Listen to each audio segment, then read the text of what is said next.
Poison Study by Maria V. Snyder. Audiobook by Cinna. Chapter 30. As sword points pricked my back, I watched Valek, expecting him to spring into action during the whole miserable trip to Brazil's holding cells. I waited for him to blur into motion as they stripped and searched us, enduring the humiliation of being prodded and poked by rough hands as they confiscated my backpack, switchblade, and necklace. Losing my clothing didn't upset me as much as losing Valek's butterfly and my amulet. I prepared for a sudden jailbreak when we were led down into the prison, and was still waiting as we were shoved into adjoining cells. I held my breath as the heavy metal lock clanged shut on our underground chambers. The soldiers tossed our clothing in through the bars. Then they left, abandoning us to blackness. I fumbled with my uniform, trying to button my shirt in the dark. Here I was again. A nightmare turned real as we went through the guard room, down one flight of steps, and into Brazil's small dungeon, which only contained 8 cells, 4 on each side of a short corridor. Valek and I were in the 2 cells closest and to the left of the steps. A familiarly loud, rancid stench permeated the prison. The thick, silty air so overpowered my senses that it took me a while to realize we were the only occupants. Unable to bear the sudden quiet, I asked, "Valek?" What? "Why didn't you fight the guards? I would have helped you." 8 men had drawn swords pointed at my chest. Any sudden movement and I would have been skewered. I'm flattered that you think I could win against those odds. 4 armed opponents maybe, but 8 is definitely too many. I could hear the amusement in Valek's voice. "Then we pick the locks and make our escape?" My confidence was based on the fact that Valek was a master assassin and trained fighter, a man who wouldn't stay confined for long. That would be ideal, provided we had something to pick them with, Valek replied, dashing my hopes. I searched my cell with my hands, finding nothing but filthy straw, rat droppings, and unrecognizable muck. I sank to the floor with my back against the one stone wall I shared with Valek. After a long moment, Valek asked, "Was that your fate? If you hadn't killed Rayad, were you slated to be chained to the floor, mindless?" The image of those captives burned in my mind. My flesh crawled. For the first time, I was content to have failed Rayad's tests. As I thought more about them, I remembered a comment Iris had made regarding a magician's ability to steal magic from others. Finally, the significance of the women and men sitting in circles hit me. Makin's extra power came from those chained captives. Brazil, Rayad, and Makin must have screened the children of the orphanage for magical potential.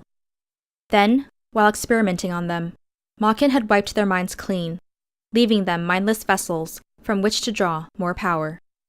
I think Brazil and Rayad were determined to reduce me to that mental state, but I endured. I explained my theory about the captives to Valek. "Tell me what happened to you," Valek said, his voice tight. I paused. Then my tale flowed from my lips, in bits and pieces at first, but the words soon gushed with the same speed as the tears streaking down my face. I didn't spare him any details. I didn't gloss over the unpleasant parts. Telling Valek everything about my 2 years as a laboratory rat, Rayad's tortures and torments, the cruel games, the humiliations, the beatings, the longing to be good for Rayad, and finally, the rape that led to murder.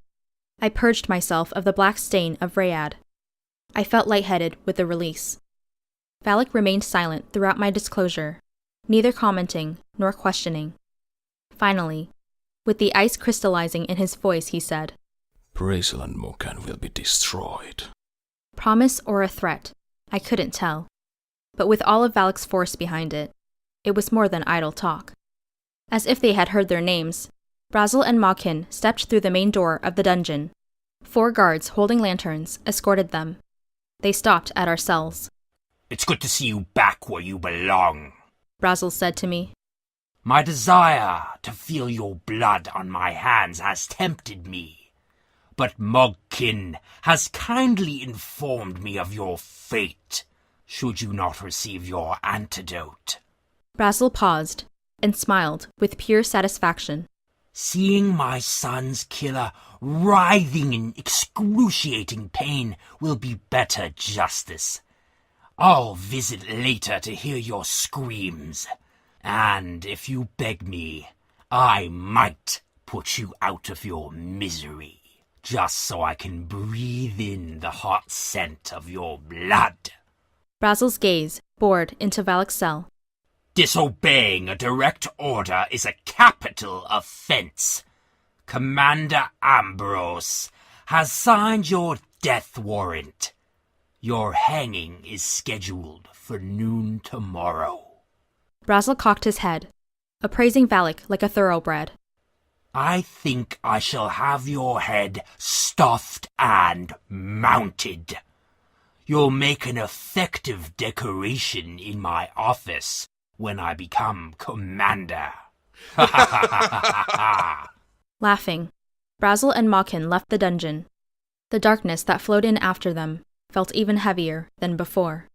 It pressed against my chest, giving me a tight, panicky feeling around my ribs. I paced my cell.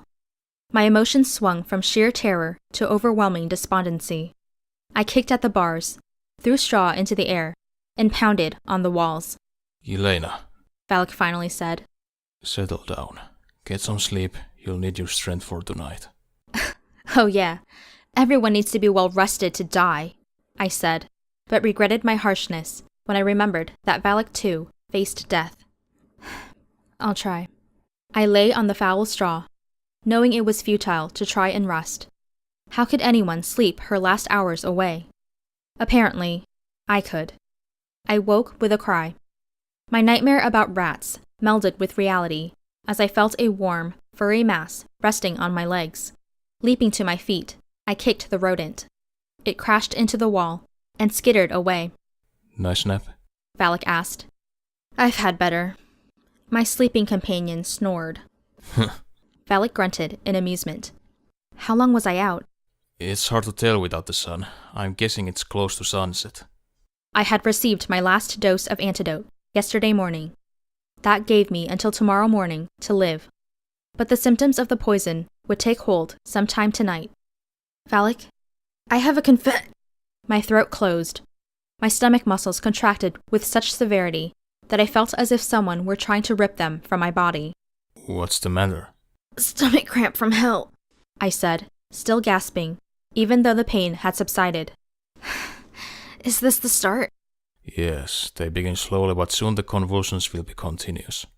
Another wave of agony hit, and I crumpled to the floor. When it passed, I crawled to my straw bed, waiting for the next assault. Unable to endure the anticipation in silence, I said, Valek, talk to me. Tell me something to distract me. Like what? I don't care. Anything. Here's something you can take some comfort from. There's no poison called butterfly's dust. What? I wanted to scream at him, but a doubling over, vomit-inducing convulsion hit, causing my abdominal muscles to feel as if they were being shredded with a knife. When I was sensible again, Valek explained. You're going to want to die, wish you were already dead, but in the end you'll be quite alive. Why tell me now? The mind controls the body. If you believed that you were going to die, then you might have died from that conviction alone. Why wait until now to tell me? I demanded, furious. He could have relieved my anguish. A tactical decision. I bit back a nasty reply. I tried to see his logic, to put myself in his place. My training sessions with Ari and Janco had included strategy and tactics. Janco had compared sparring to a card game. Keep your best moves close to your chest, and only use them when you've nothing left, he had said. An opportunity to escape might have presented itself during the day. In that case, Valek wouldn't have to show his last card and tell me about the poison. What about the cramps? I asked, just as another one seized my body. I rolled into a tight ball, hoping to relieve some of the pain, but to no avail. Withdrawal symptoms. From what? Your so-called antidote, Valek said. It's an interesting concoction. I use it to make someone sick. As the potion wears off, it produces stomach cramps worth of a day in bed. It's perfect for putting someone temporarily out of commission without killing him. If you continue to drink it, then the symptoms are forestalled until you stop. Of all the books I had studied, I didn't recall reading about a tonic like that. What's the name? White fright. The knowledge that I wasn't going to die erased the frightened panic and helped me to endure the pain. I viewed each contraction as a step that must be taken in order for me to be free of the substance. What about butterfly's dust? I asked. Doesn't exist. I made it up. It sounded good. I needed some threat to keep the food tasters from running away without using guards or locked doors. An unwelcome thought popped into my head. Does the commander know it's a ruse? If he did, Makin would also know. No, he believes you've been poisoned. During the night, it was hard for me to remember that I had not been poisoned. Torturous cramps refused to release me. I crawled around the cell, retching and screaming. I was vaguely aware, at one point, of Brazel and Makin gloating over me. I didn't care that they watched. I didn't care that they laughed. All I cared about was finding a position that would alleviate the pain. Finally, I fell into an exhausted sleep. I woke lying on the muck-covered floor of the cell, my right arm stretched through the bars. I marveled more over the fact that I clutched Valek's hand than the fact that I was alive. Yelena, are you alright? The concern in Valek's voice was evident. I think so, I replied with a rasp. My throat burned with thirst. A clank rang out as someone unlocked the prison door. Play dead, Valek whispered, releasing my hand. Try to get them close to my cell, he instructed, as 2 guards came into the dungeon. I yanked my Valek-warmed hand into the cell and poked my ice-cold left hand out, just as the men descended the stairs. Damn! The stench down here's worse than the latrine after a brew party, said the guard holding the lantern. You think she's dead? The second guard asked. With my face to the wall, I closed my eyes and held my breath as the yellow light swept my body. The guard touched my hand. Cold as snowcat piss. Let's drag her out before she starts to rot. You think it smells bad now? The snap of the lock was followed by a squeak of metal as the cell door opened. I concentrated on being a dead weight while the guard dragged me out by my feet. When the light moved away from me, I risked a peek. The guard with the lantern walked ahead to light the way, leaving my upper body in darkness. As we passed Valek's cell, I seized the bars with both hands. Hold up, she's stuck. On what? The lantern guard asked. I don't know. Come back here with that bloody light. I released my grip, hooking my arm inside the cell. Back off, the lantern guard warned Valek. His meaty hand tugged at my elbow. Then he grunted softly. I opened my eyes in time to see the lantern's light extinguish as it toppled to the ground. What the hell? The other man exclaimed. He was still holding my feet.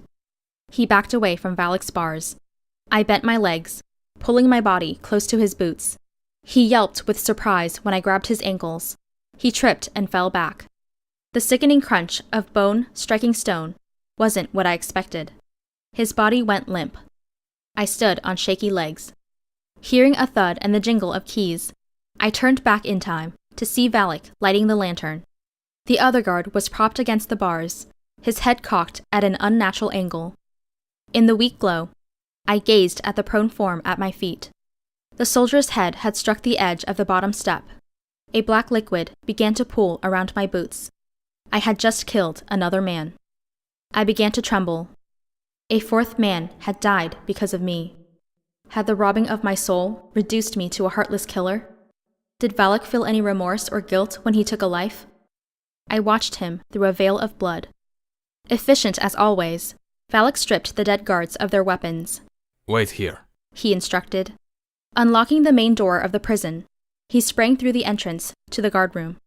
Shouts, grunts, and the sound of flesh striking flesh reached my ears as I waited on the stairway. No remorse, no guilt. Valek did what he had to for his side to win. When Valek motioned me to join him, I saw that blood had splattered on his face, chest, and arms.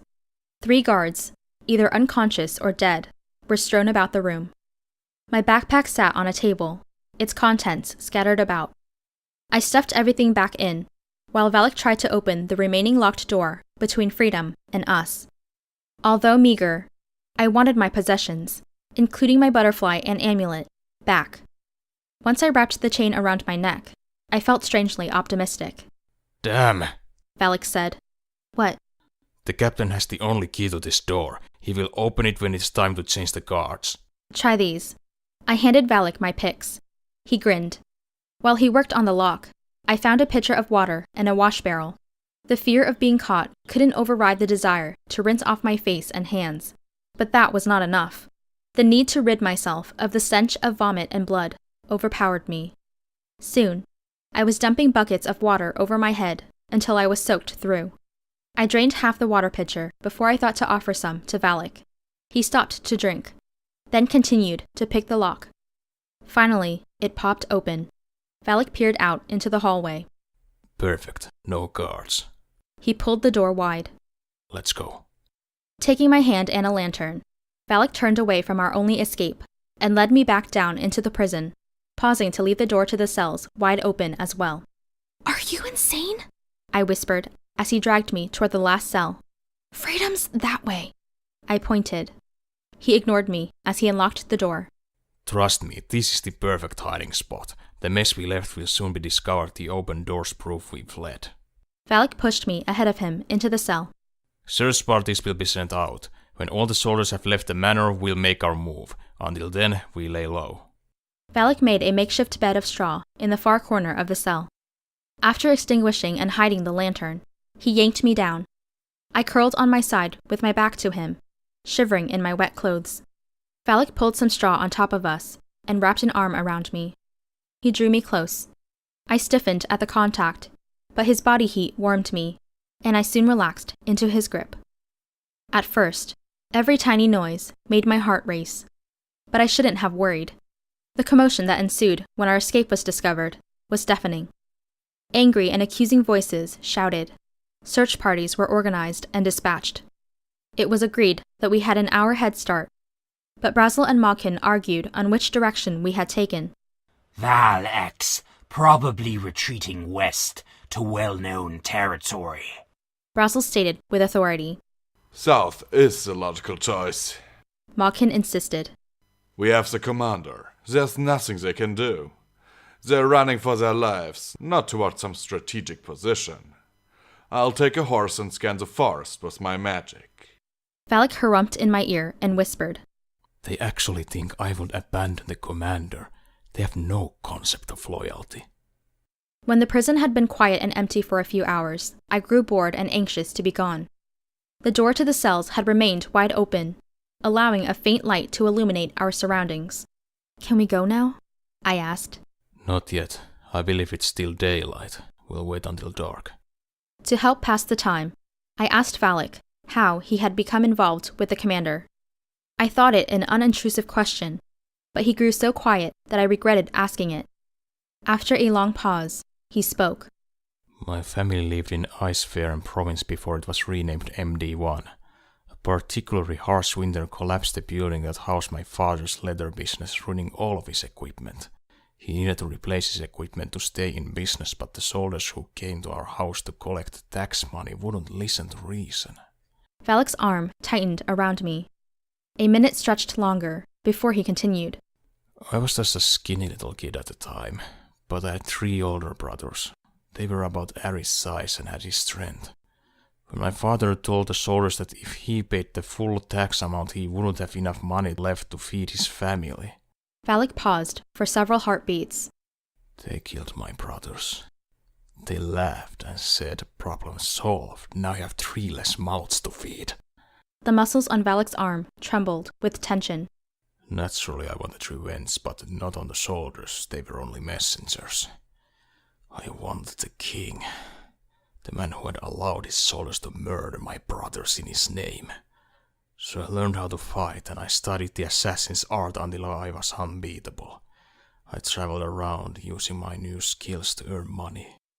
The royal upper class was so corrupt they paid me to kill each other. Then I was commissioned to kill a young man named Ambrose, whose speeches called for rebellion and made the royals nervous. He'd become popular, gathering large crowds. People started to resist the king's doctrines. Then Ambrose disappeared, hiding his growing army and employing covert operations against the monarchy. My payment to find and kill Ambrose was significant. I ambushed him, expecting to have my knife in his heart before he could draw breath to cry out. But he blocked the blow, and I found myself fighting for my life and losing.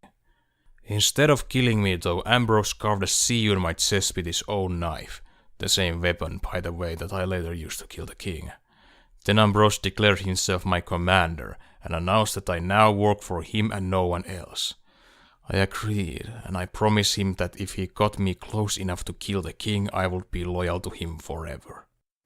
My first assignment was to kill the person who had paid me to assassinate Ambrose. Throughout these years I've watched him achieve his goals with a single-minded determination and without excess violence and pain. He hasn't been corrupted by power or greed. He's consistent and loyal to his people, and there's been no one in this world that I care for more. Until now. I held my breath. It had been a simple, innocent question. I hadn't expected such an intimate response. Yelena, you've driven me crazy. You caused me considerate trouble, and I've contemplated ending your life twice since I've known you. Valek's warm breath in my ear sent a shiver down my spine. But you slipped under my skin, invaded my blood, and seized my heart. That sounds more like a poison than a person, was all I could say. His confession had both shocked and thrilled me. Exactly, Valek replied. You have poisoned me. He rolled me over to face him. Before I could make another sound, he kissed me. Long suppressed desire flared to life as I wrapped my arms around his neck, returning his kiss with equal passion. My response was a delightful surprise. I had feared, after Rayad's abuse, my body would clench tight in horror and revulsion. But the intertwining of our bodies linked our minds and spirits together. The distant sound of music vibrated in the air. Pulsing, the magical harmony soon rose to a crescendo and encompassed us like a warm blanket. The prison cell and filthy straw dropped away from our awareness. Whiteness, draped in snowy silk, surrounded us. On this plane, we were equals, partners. Our souls bonded. His pleasure was my ecstasy. My blood pumped in his heart. Utter bliss came in short snatches, although Valek and I were happy to try again. We had merged. Our minds had become one. I drew in his essence, feasting on the feel of his body in mine, exhilarating in the caress of his skin against mine. He filled the hollow emptiness inside my heart with joy and light. Even though we lay in the grubby straw and faced an uncertain future, a deep hum of contentment vibrated throughout my body.